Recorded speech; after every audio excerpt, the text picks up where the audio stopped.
Hello, नमस्कार. स्वागत आहे तुमचं माझ्या चॅनलवरती. तर ओट्स बनवण्यासाठी लागणारे साहित्य बघूया. इथे पालक घेतला आहे बारीक चिरून, एक टोमॅटो घेतला आहे कट करून, 2-3 मिरच्या आहेत ते पण कट करून घेतले आहे, अर्धा वाटी शेंगदाणे, 1 वाटी ओट्स घेतला आहे, 5-6 लसूण पाकळ्या कट करून घेतले आहे, 1 कांदा घेतला आहे बारीक चिरून आणि थोडासा कोथिंबीर आहे. तर बनवण्यासाठी मी इथं कढई घेतली आहे. कढईमध्ये 2 ते 3 चम्मच तेल टाकलं आहे. त्याच्यामध्ये आपल्याला टाकायचे आहे लसूण टाकून घ्यायचं आहे. लसूण टाकून घेतल्यानंतर लगेच आपल्याला त्याच्यामध्ये मिरच्या टाकून घ्यायच्या आहे. ओट्स असं एक सुपर फूड आहे ज्यामध्ये प्रोटीन, फायबर, विटॅमिन, मिनरल भरपूर प्रमाणात आहे आणि आपल्याला वेट लॉस करण्यासाठीही भरपूर मदत करते.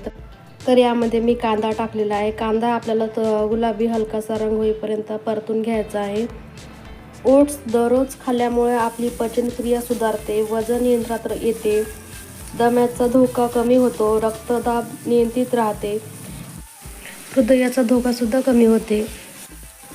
तर इथं मी कांदा परतून घेतला आहे. आपल्याला कांदा हलका गुलाबी रंग येईपर्यंत परतून घ्यायचा आहे. त्याच्यानंतर याच्यामध्ये टोमॅटो घालायचा आहे. इथं मी 1 टोमॅटो कट करून घेतलेला आहे, ते याच्यामध्ये टाकला आहे.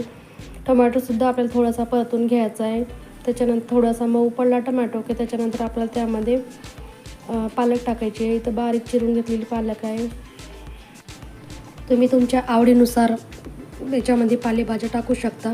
याच्यामध्ये मेथी, गाजर टाकलं तरी आणखीन टेस्ट छान लागते.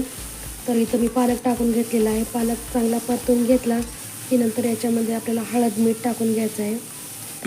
तर इथं मी अर्धा चम्मच हळद आणि चवीनुसार मीठ टाकून घेते.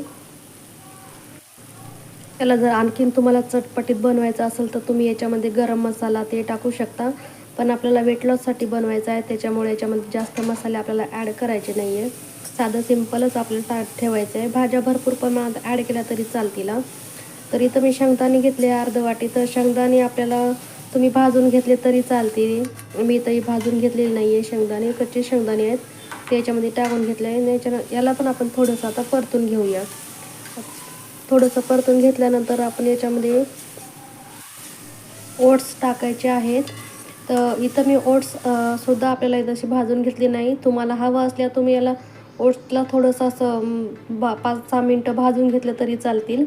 तर इथं मी असेच टाकले आहेत. 1 वाटी ओट्स आहेत हे. तर आपलं थोडंसं याच्यामध्ये परतून घ्यायचं आहे. नंतर त्यामध्ये आपल्याला गरम पाणी ॲड करायचं आहे. तर माझी रेसिपी तुम्हाला आवडत असल्यास तर माझ्या रेसिपीला लाईक, शेअर आणि सबस्क्राईब करा. ओट्समध्ये कॅल्शियम, आयरन भरपूर प्रमाणात असल्यामुळे आपल्याला यामुळे एनर्जी भरपूर मिळते. तर इथं मी गरम पाणी टाकून घेतलेले आहे. गरम पाणी टाकून घेतल्यानंतर आपल्याला चांगले 5-6 मिनटं आपण याला शिजून घ्यायचं आहे. ओट्स खूप हेल्दी रेसिपी आहे. तुम्ही ओट्स लहान मुलांनासुद्धा देऊ शकता.